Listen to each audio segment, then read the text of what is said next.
So this is the probably 10th time that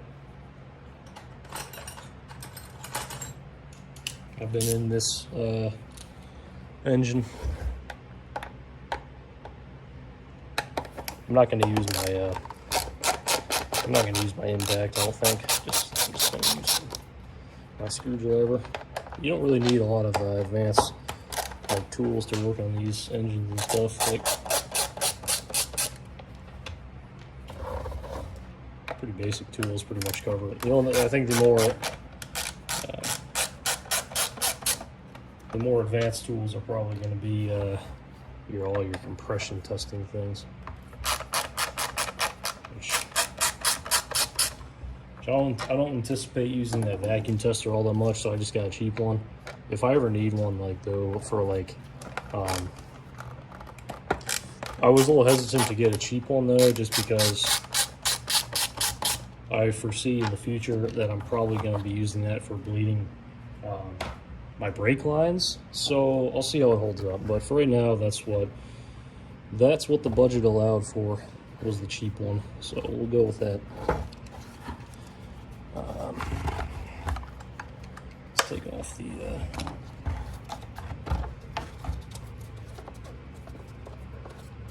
not overly a fan of these Echoes, to be honest with you. The older ones in particular. I don't know why. I guess I'm not, guys. But I've never worked on an Echo chainsaw, so I could be completely wrong about their chainsaws. But I'll be honest, I'm not overly a fan of this design of this blower. And I'll show you why in a second.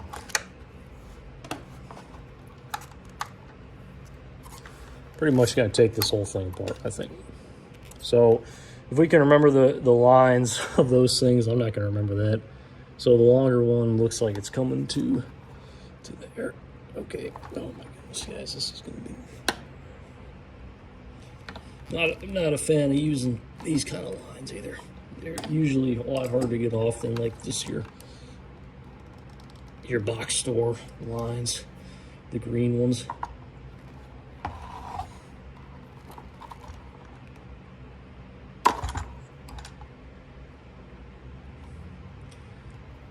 And say, how many primer bulbs can you go through? Oh geez, I think I did. Yeah, okay, whatever. That'll help me identify for next time. You talk about, that's like brand new. I don't understand how that gets like just glued on there. It's one of the, it was my bad. I got one of these cheap carb replacements. I mean, this thing probably is a piece of junk. Like, I'm not convinced that it is working correctly. I don't know. I'm not, at the time I wasn't that, well, I'm still not, but I wasn't too up on like all this stuff. That's what I got. So we got the thin one today, the small plate. Those magnetic plates are pretty decent, but the only thing I have a problem with is if you do any kind of metal, all the metal shavings stick to the bottom.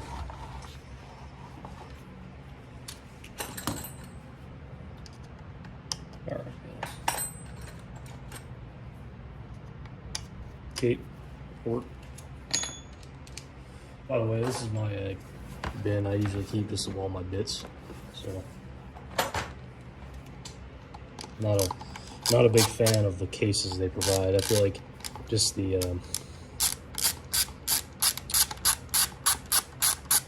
like the little snap clips that you have to put them back in, I think are more of a pain than they're worth.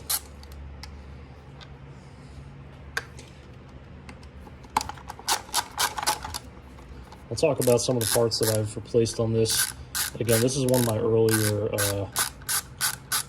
engine rebuilds, so this is very much just trying to figure things out. Still am, but this was my first attempt at it. I went ahead and replaced the this recoil starter.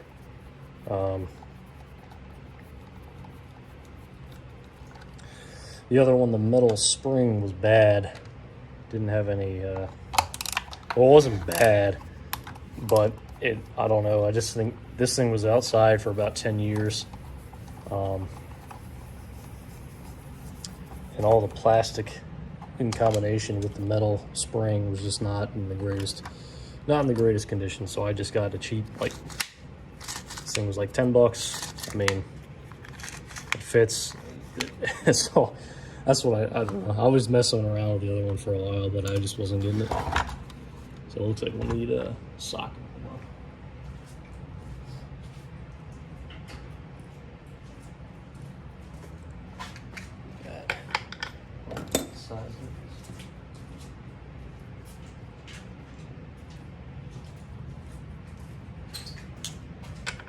That one. What size is that? 13 millimeter.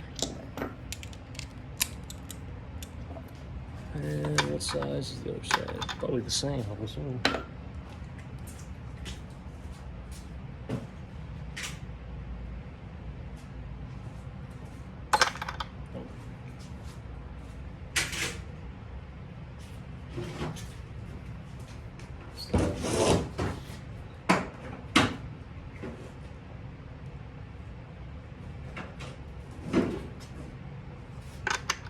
Yep.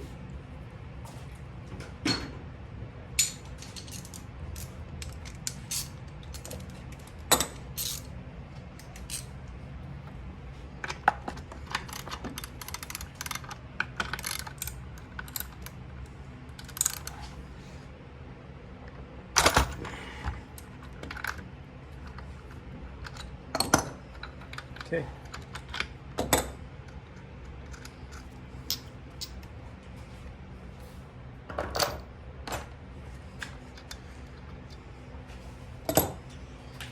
I'll take the other side out when I clawed the cylinder. All right, so that's off. That's off. What else do we got? Got those screws. I think this thing has a leak because last time I did a compression test, it only got up to 60 psi, which is like 30 psi or 40 psi lower than what I'd expect. Which kind of would make sense as to why it wasn't idling, even after a long time trying to tune it. And we'll also explain this, some of the starting difficulties, but I can't be certain until my vacuum tester comes in, because that'll tell me if they're... Oops. No.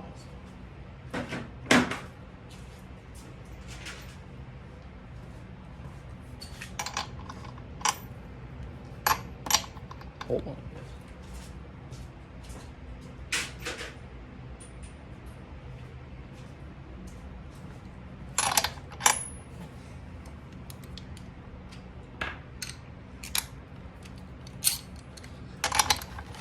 The vacuum tester will tell me if the crank seals are leaking. I would suspect that they are, but I can't confirm that until the tool comes in. I think it might come in Friday, so I'll check then. But for now, I'll just have to look at the internals themselves.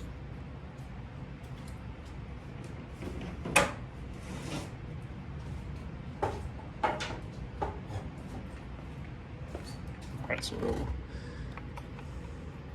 I also got the wrong switch, ignition switch, so it's not long enough to go up to where it needs to be. This is one of the reasons I don't like this at all. So this is the throttle, and then this is the latch. The problem is that you have to fish this behind there with this hole, and then it sits in the carburetor just like this. But when you assemble it, the tendency for this thing is it just falls right out, and it's really hard to assemble the case back to it. You have to like hold this. Obviously, I know you can bend the pin, but I don't want to keep bending the pin every time I take this apart inside the carburetor. So it just is a little, and you actually can't take this like, you see that, how there's a ridge on there?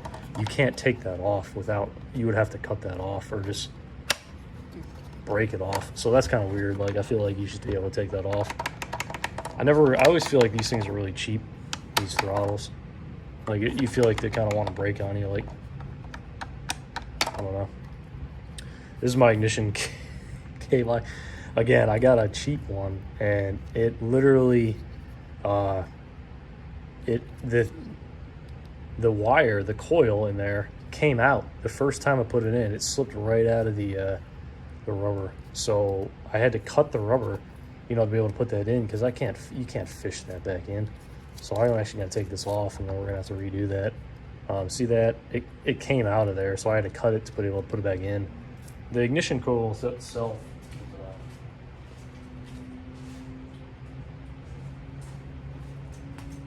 The ignition coil itself is fine. It's just you get what you pay for. I mean, like, I really didn't want to buy an OEM one that was like expensive as anything, so I just got a cheap aftermarket one, and I can safely say that I would not buy that one again.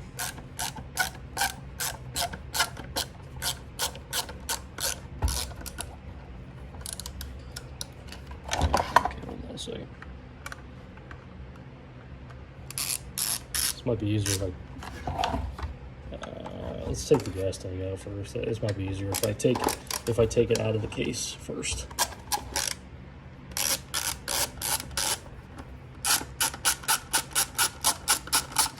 Sometimes working with these longer screws makes it easy because you have something to hold.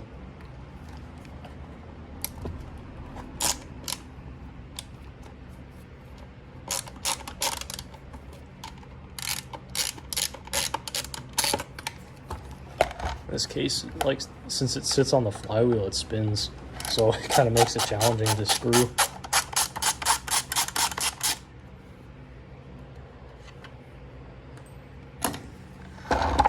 I should say, I mean, this is a running motor. Like, there's nothing inherently, like, it starts and fires and it'll run, but it overheats. It doesn't start easily, and it floods, which again all sounds like carburetor issues and tuning problems, but I think there's a bigger problem here, guys, because the compression's super low, and I think that there's an air leak. Because again, I was messing with the tune for quite a while.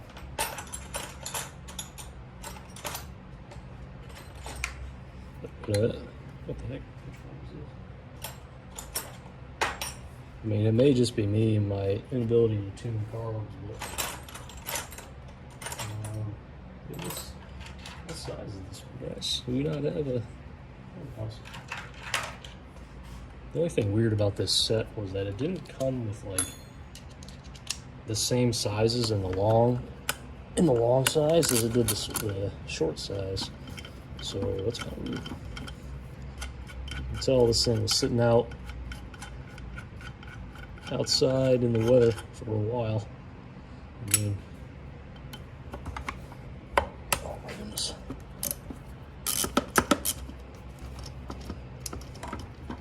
See if we can hand it. Yep, there we go. I don't know how large this engine is. I don't know the capacity. I have this. I looked up the specs, but I'm not. Well, look at that, guys. I mean, oh, this is the. Also, see this heat shield. This is kind of a. I don't know. It's in a weird. The case slides above it. I don't know. It's a weird design for sure. It's okay to work on. It's just as like the stuff kind of goes together weird. You kind of have to like maneuver some stuff in a pretty fancy way. I guess we'll take that off.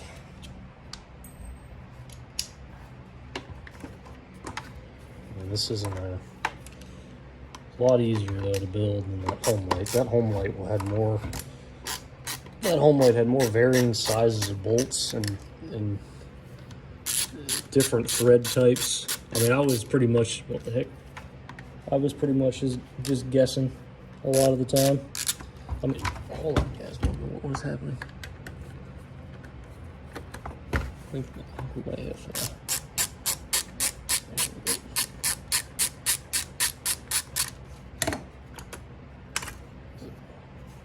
Wow.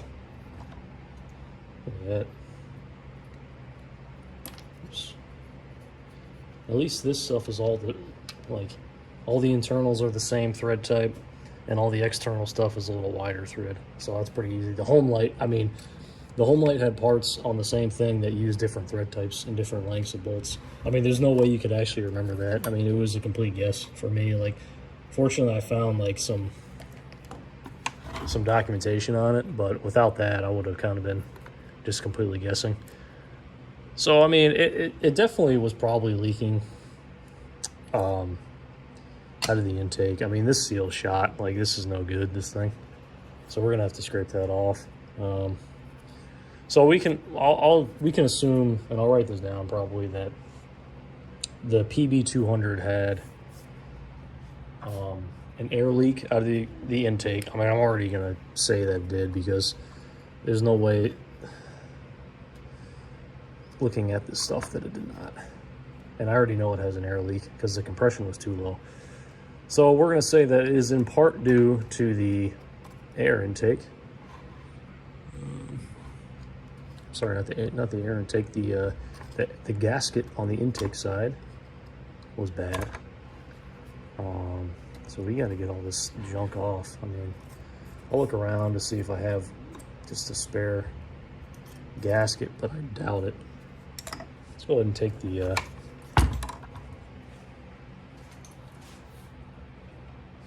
the flywheel off, or I guess not the flywheel, the air. The air wheel. I don't know what it's officially called on these things. I like the string method. Works pretty well. That's just what I found when I was looking up some of this stuff, and that's seems to work for me. So you just put it in there, and then once you move that coil, the piston will hit the string and then stop, and then it'll give you, you know, that ability to take the flywheel off, or whatever you're trying to take off the axle or the crankshaft. So what size is this? All right, so did that not? Hold on a second. It might not have put enough string in. Probably not if it's still spinning. Nope. Hold on. We might have a lot of room here, guys, for compression gains for sure. I put a lot of string in there, and if it's still having some issues like that, or if it still has all this room, I mean, we might be able to get some serious compression gains by taking the base gasket off. I don't know. We're gonna have to measure that. But just from initial suspicions, based on how much string I've in there and how much it was able to squished like that, I mean, I don't know. We'll see. We should be, I mean, come on, we should be pretty close. All right, that should do it. Unless I'm spinning it the wrong way. Which way are these threads going? Should be this way. I would assume. Holy smokes, guys. There we go.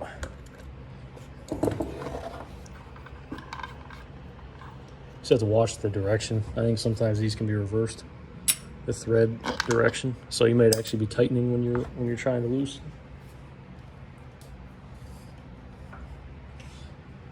I've taken this off before though, so it wasn't like stuck. If it was stuck, then you're in for a rough time. Okay. We got to take out, let's see, there's like hidden bolts back in there.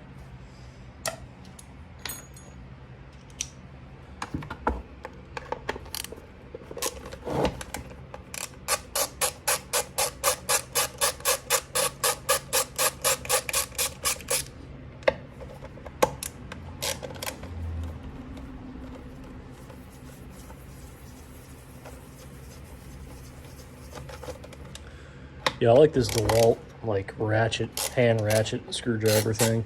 It's been real nice. It wasn't too expensive. It was It's like 20 bucks, I think. And it came with all the bits. Did I get that, or did I feel like I don't know. Yeah, I got it. Oh my. One time, one of these rolled back off my bench one time, and behind is just literally nothing, so it just will fall down into like random like stuff I got sitting there, like sawdust and stuff. So that's off there. Definitely can we could definitely clean this up. I think it looks pretty rough. So here we go, guys. Let's take the coil off. I'll show you what I'm talking about. So, okay, another thing. I think my gap is too big. Do you see that? I don't know where my thickness gauge is.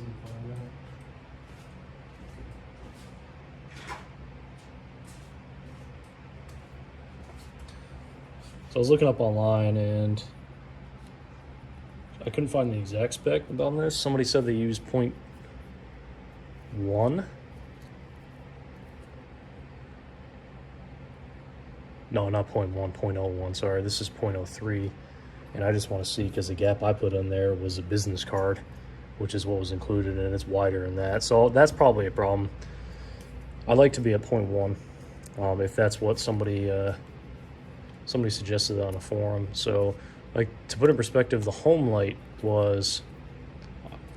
used 0.06 inches. Actually, I don't know if he was talking in 0.1 millimeter. That might be, actually, I don't know if he was in inches. I assume he was in inches. That could be an issue. Basically, just go, I'm gonna have to look that up. That's annoying. I couldn't find the actual spec, and I didn't catch if that guy was talking to millimeters or inches. I may just go 0.01.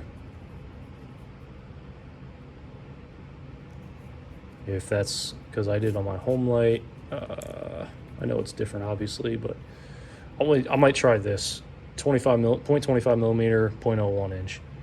I feel like that's a pretty conservative gap. So I might reduce the gap down. So I'm gonna unofficially say that was another problem. I think my coil air gap was too big. Again, the carb kit that I got, or not the carb kit, the ignition coil kit just provided that business card for this engine, but I don't think that was correct. So it wasn't a business card, it was the air gap card, and that's what it said to use, but I don't think it was right. This is just a thickness gauge. I mean, pretty standard, but it's come in very handy for these kind of things, so I would recommend it if you don't have them. Let me take this off and let me move the magnet. It's always a pain in the neck when you get the magnet stuck and you try to get that off. The magnets are strong.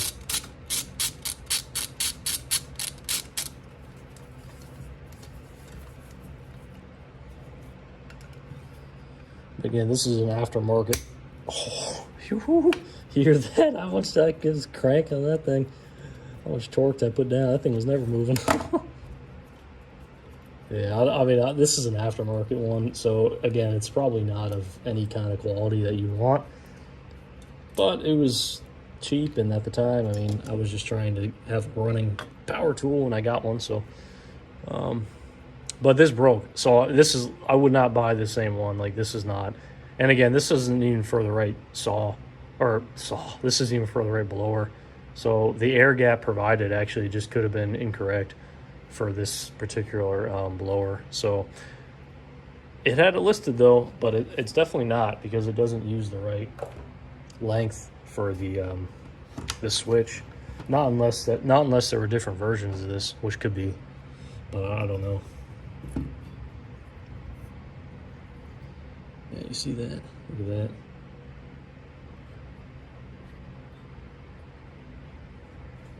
See that flat right there? It's interesting. It's kind of so that, see how it's flat on that axle right there, or the crankshaft. So that, look at that. I mean, it works. It's a little loose, but kind of neat. we got to get this coil off. That is not going to be, I just can't imagine it's going to be a fun time. I might have to put this in my vise, guys. I might have to move you off the vise. And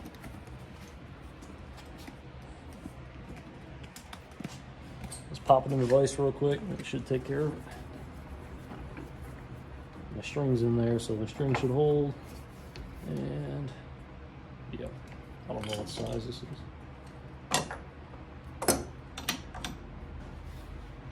Might be it's too big. Hold on.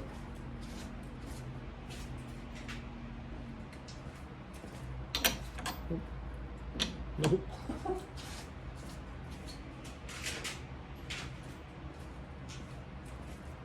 It's always the guessing game as to what fits and what does not.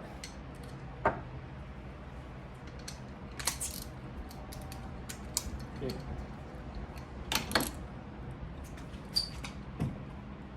Oh, smokes. There we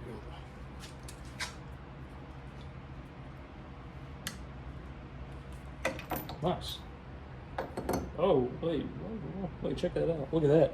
That's actually kind of a neat piece.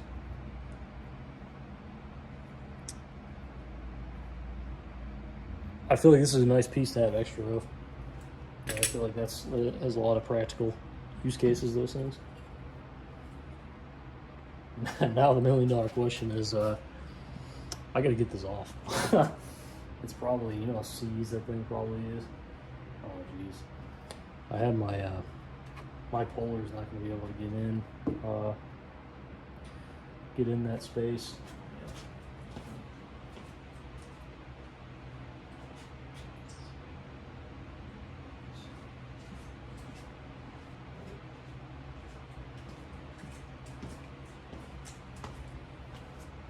I don't want to crank on this thing too much, but I'm just going to see if I can just, at least give it an attempt to come off there. It doesn't give me any screw points that I can put my puller in.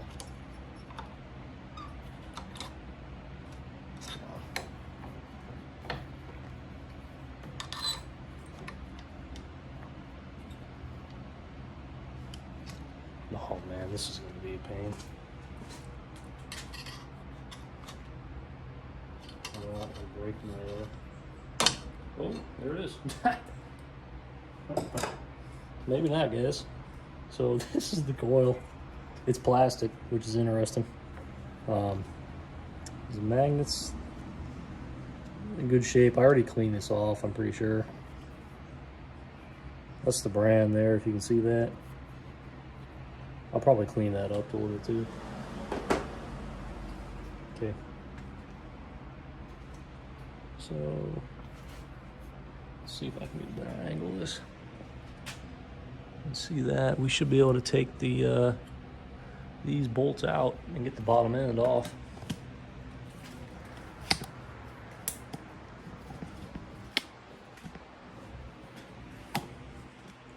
Kind of lost my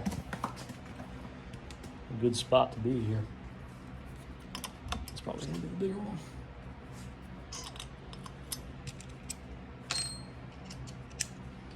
Yeah, I need that longer size. Oh my, there we go. Okay. Yeah, I should have taken this all apart originally to clean this up.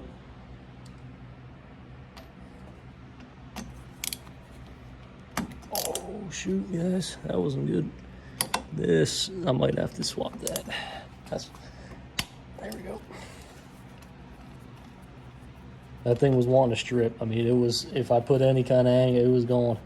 This bolt's in rough shape. It's rusted, like the top is a little rusted through. Oh, see if we can clean that up. I definitely don't want to strip these ones out. I'm sure I could find a spare, but not at the moment.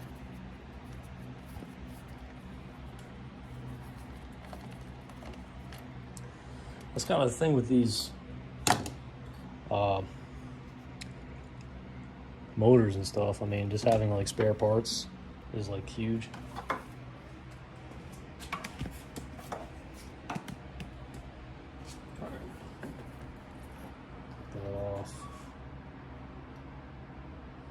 So I might have to split that bottom end there. You can see that. Which I gotta take these off first. Kind of neat. I'm glad that they put the holes like that. The home light didn't have the holes, and you had to squeeze a wrench in there and do it that way. So let's get this back. And I don't want to torque on that too much. I don't want to bend that.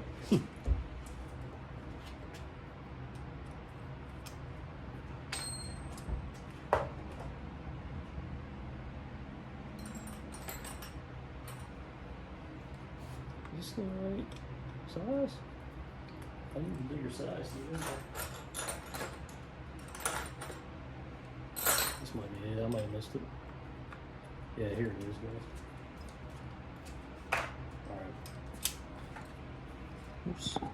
Here's the right size. So that's kind of why you need like that, because you have to get in like a pretty decent distance. Otherwise, you wouldn't be able to get this out.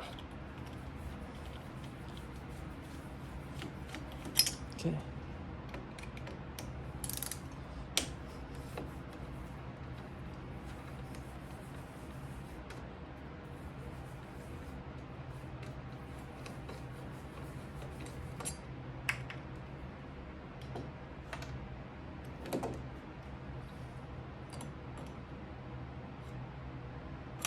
There we go. Oh yeah, we got some analysis to do on the piston for sure. Huh. I'll take the string out. We don't need that anymore. And I mean, look how I put a ton of string in that. I mean, there's got to be some serious gap between the top of that cylinder and the piston. Let's take a look at this, guys. Let's do a little quick inspection. You can see a little burning on the bottom ring. See that? Right there. See right there? Yeah, we were burning some. Yeah. It was burning something right there. So I'm going to look that up and just validate it. But so that's on the. Hold on, guys.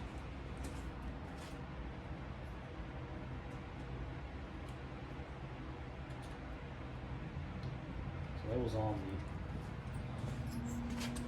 this is the intake side. This is the exhaust side here.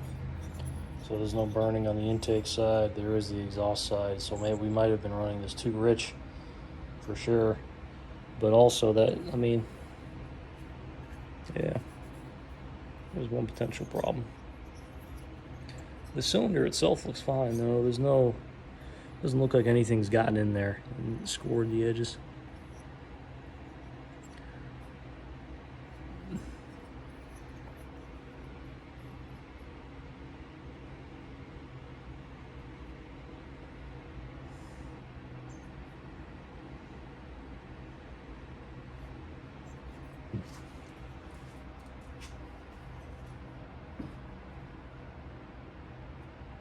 You can see that those transfers, see those?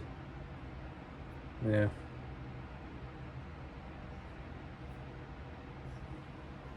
Okay.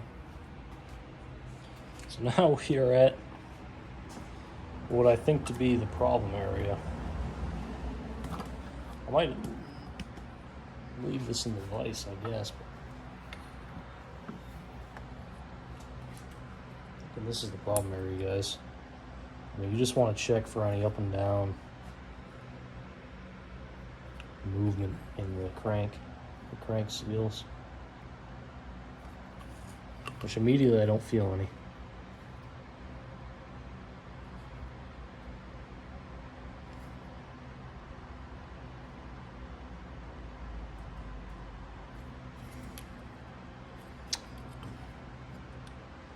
I mean, the seals may be fine. It may have just been the leak out of the carb. But you'd have to check though, because you have to check it with the vacuum seal and give the and move the piston a bit. I mean, it feels a little stiff. I would expect them to be a little kind of running a little bit better than what they are. That's fine. Yeah, I almost felt a little bit.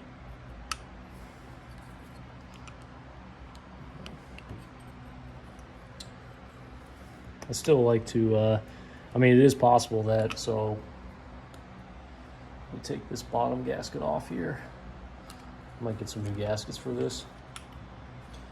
It's possible that any one of these gaskets may have been sealing. Actually, this is a telltale sign. So you see that, see on the bottom there, it's a little, see some oil. And maybe encoded gas, kind of.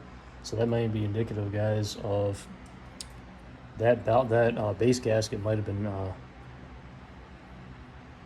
leaking. So we might have had a leak out of the base gasket, which may also account for some of the air leak. I don't think the seals are bad, guys. Like, I'd have to, again, I have to confirm when I get the vacuum pump. But just immediately, from what I can tell, just on my limited experience, I don't think that they're a problem. It might, and if they are, they might be on the verge of it, but we might not be able to identify that yet. But you can see the top of the piston. It's got some things going on here for sure. You can see, look at that. Oh, is that okay? That's actually denoting the orientation. So we'll check the. We got both of the springs in there, or the things. I'd still like to crank it to split this case though, and see for sure.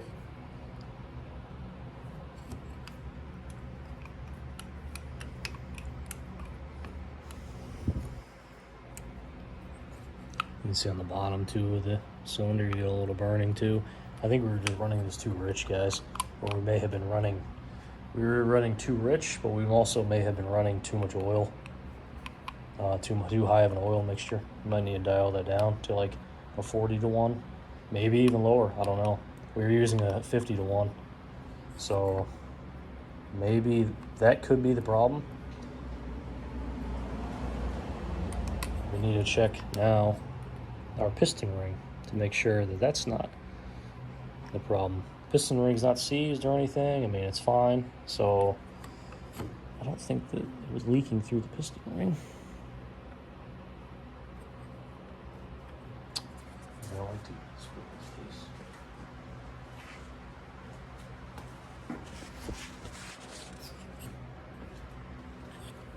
Which will present another problem in itself because that's a tiny case.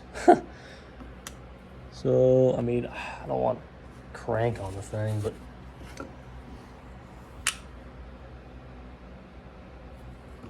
maybe we'll just leave it as is. If we have no intention of replacing the seals, then me splitting the case might not be the best move.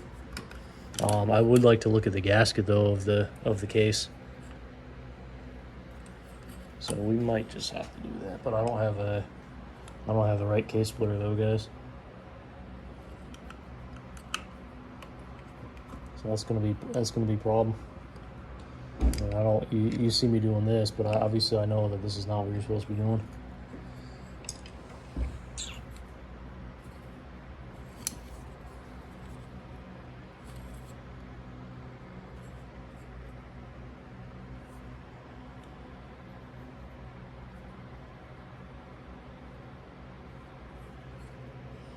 Yeah, I might need some heat first for this before we do that. So I think we might leave that as is for now. So either A, get a case splitter that can fit in there, B, get a heat gun.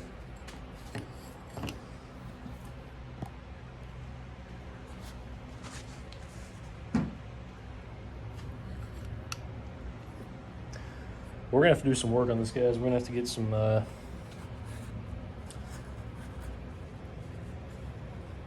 some gaskets for sure, or we could just buy some sealer, remove the base gasket as a whole, and do a base gasket delete. We may do that. We may see what that happens. Let me see if I have some solder right now.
Okay, there's my calipers. I really want to get a pair of digital calipers. Trying to read those things is not worth it. Let's go ahead and mark the. Oh, wait a second. Hold on. I should have taken. Oh man, I tell you what, guys, I should not have taken this off yet because I need to get that value before I do the base gasket delete, so we can record that. Oh man, well, we're gonna have to roll with it. I mean, I need to see what the original value is. That was dumb. Hold on.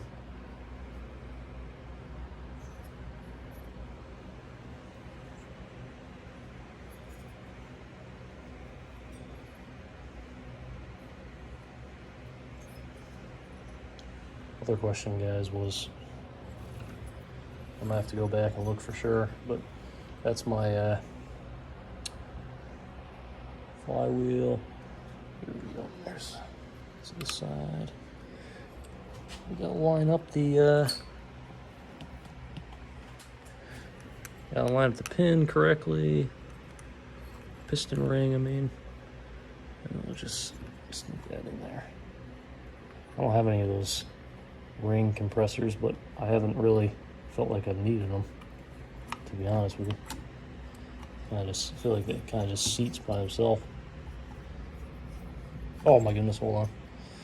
That was dumb. All right.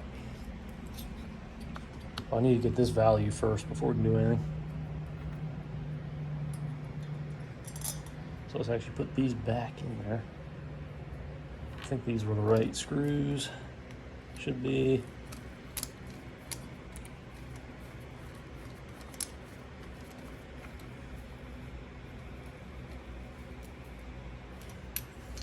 Yeah, I mean, just a little bit I've done with this engine stuff. I like it a lot. I feel like it's like, you can get pretty technical with everything. And you can definitely, there's always something to learn and somebody to learn from.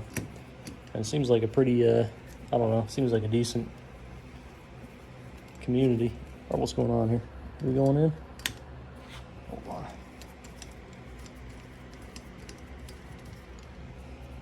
There we go, we grabbed. All right. I just want to get the squish value, and then we can be on our way here.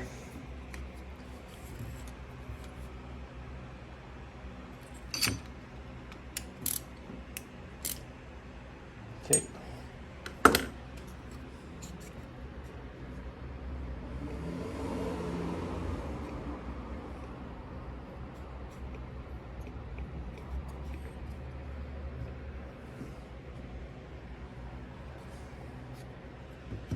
Yeah, if I can find where I put that solder.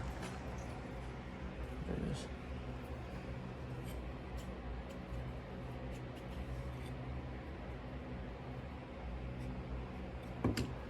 Because I don't think we're even gonna.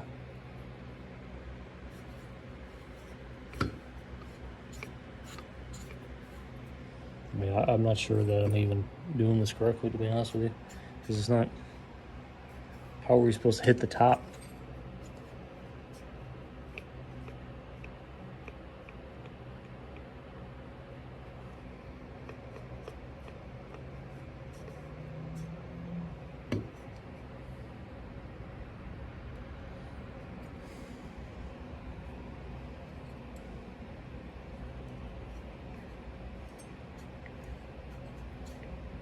I don't know. I mean, I can't even. I think we'll be fine. I mean, you're pretty much seeing it, right? Like, I'm just kind of. I feel like I'm like guessing at this point, but just from what I suspect, I mean, I don't think that we're gonna encounter any issues doing that. I gotta look that up, guys. I mean, I don't think I'm doing it incorrectly, because I mean, where else? How would you? I'll show you what I'm talking about. I have a question about that. I'll have to go back and look that up, but I feel like this is what this stuff's all about, right? I can't know everything, so you're seeing all my mistakes, and we're just trying to learn from it. So that's what this whole thing's about, right?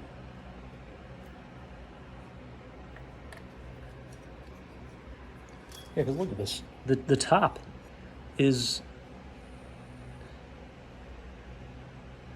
I mean, is like it's a half a sphere. I mean, how do you get a reading off that? I'm not sure that I'm measuring something right. I'm gonna have to go back and look that up for sure. So if you all know, please let me know, because that would be really helpful. But I mean, I think I'm just going to continue on with the base gasket delete, to be completely honest with you, and I just want to experiment just to see what happens. So anyway, this is the teardown, at least, of this part of the motor. I'm gonna look up a couple things, and we're gonna do a reassembly video. Yeah, I'm not trying to buy any more parts for this, so I really don't want to. I really don't want to buy the gaskets, man, but I might have to, because I mean, for sure, this one's a rough shape. So I'll look around, I'll see what I can find for gaskets, but see, a lot of this is burnt on. Burnt on fuel and oil on the top of this. So I'm gonna take that off. I thought I already cleaned it off, to be honest with you. So I might have just been running this thing super rich. But we'll see. Anyway, thanks for hanging out. Hopefully this was entertaining to see, and to see me fail miserably trying to get the squish value. But we'll come back. We'll learn. All right, guys. We'll see you. So hey, guys, we're back. I felt like I was just sitting there staring at the thing, so we're gonna go ahead and just. I already got it, broke it free initially. I actually just stuck this in kind of here and just kind of gave it a little bit of a twist. I didn't pull it. I guess I did kind of leverage on it a little bit, but I got it enough where I could take it off. And you saw the short I got of it, so I've already taken this off.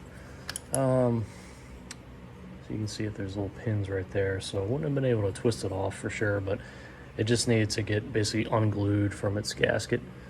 So this is the gasket. So you can see it's pretty well coated. I mean, it's got oil on it for sure. So we know that it was definitely leaking out of the crank's case for sure. I mean, without a doubt. I mean, look at it. It's like the stuff was coming out. So definitely was leaking there. So we can add that to the list of air leaks, 100%. I'm definitely going to have to get a gasket for that for sure.